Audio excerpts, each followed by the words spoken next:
Hey, the average Joe here. Yeah, I had a user send me a little project they wanted me to look at.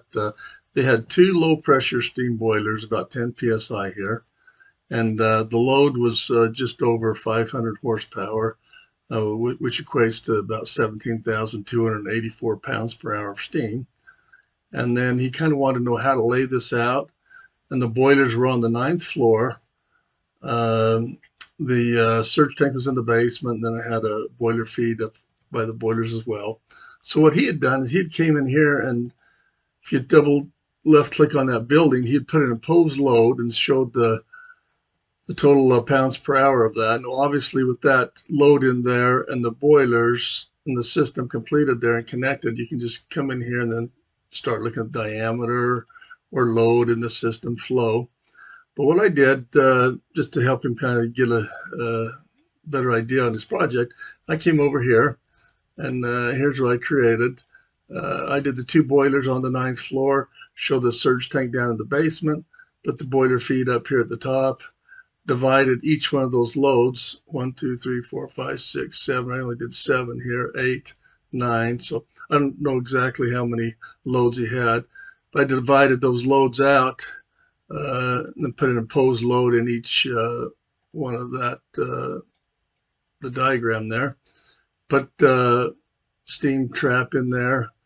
When I built these floors and kind of showed them, what you do is you come over here and just grab, and create a floor. That's kind of what I did. And then we have a function where you can highlight all these to align them all and space them evenly, which would be these functions right over here. Once you highlight something, one or two, you'll see if I do those two together, I can align those to the left, and then I spaced them all evenly to get a nice, good diagram. So that kind of shows the layout more of his system that he had. And then obviously, however great that distance was from down here in the basement, you can come in and do the vertical lift on that surge tank. Uh, and then also you can add the vertical lift on that boiler feed, how whatever relationship it is to the boilers. So now if I come in here, if I change that PSI on both these boilers, let's just go in there to see how to do that. Maybe they're 30-pound boilers, 30-pound boilers, pipe sizes. That was a 14-inch there, went down to 10-inch. So just a nice way to model the system. Low pressure boilers, he probably had 10, maybe up to 15 psi. Then you can start putting PRVs in here, valves if you'd like, or a lot of times I have people just refer to detail sheets. They come in here, file, open example. We have detail sheets here, or parts, all the parts, different steam parts, but detail sheet's actually going to show any details that might be associated with the project you're working on there. So hopefully on this detail sheet, I haven't looked at it in a while, but there would be, heat exchanger with different traps, and that might be around it. Let's see if there's a boiler on there or not. So you'd create a little there's humidifier that kind of shows what goes around there. Or you could come into that file, open example, and go grab a part and build your own detail sheets.